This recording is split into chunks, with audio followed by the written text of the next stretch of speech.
We're going to look at visual representations of fraction multiplication, specifically an area model, and then examine the corresponding mathematical equations. To start with, I want you to pause the video and complete the task on the screen, then tune back in. Welcome back. You should have a piece of paper that you folded into thirds.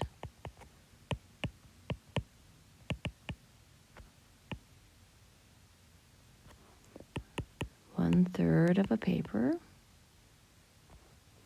And then you folded it in half, leaving you with 1/2 of 1/3 of a paper. I'd like you to put an X on your little rectangle that you have here, and then unfold the paper.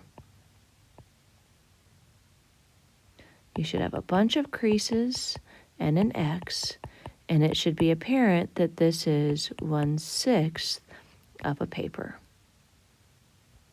So we want to take this visual representation that you actually constructed and turn it into a mathematical equation. So let's write down what we've got.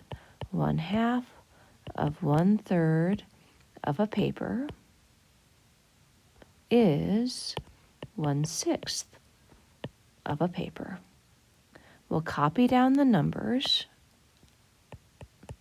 and translate the words into symbols. So of becomes multiplication. Of a paper, I'm going to call our unit. We could have had liters or miles. We chose papers, easy to work with. Is the equal sign, 1/6, and then we have the same unit.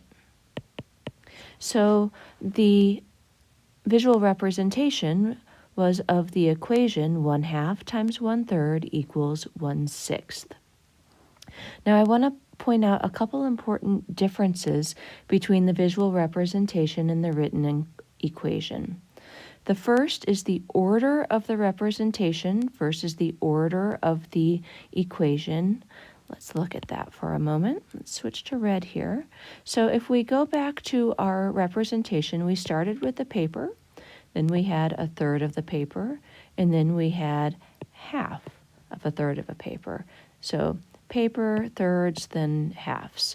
When we wrote it down, the paper was last, and the 1/2 was first. So we reversed the order. Paper, thirds, 1/2, and then here we wrote 1/2, 1/3, and a paper. So we worked from right to left in this case. The second thing that we want to note is the original whole versus the intermediate whole. So in this problem, we switched wholes as we were working. So we started with the original whole, the paper, and then we had this intermediate. When you folded it in half, you weren't thinking about the original paper. You didn't fold the original paper and try to show half of it. You folded half of the 1/3, so we had this intermediate reference whole right here. This is our intermediate reference whole. However, in the problem, let's get one more color here. Let's go with some purple.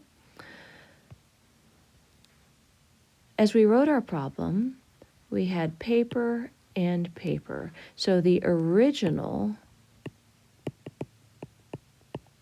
whole was also the whole we referenced in our final answer.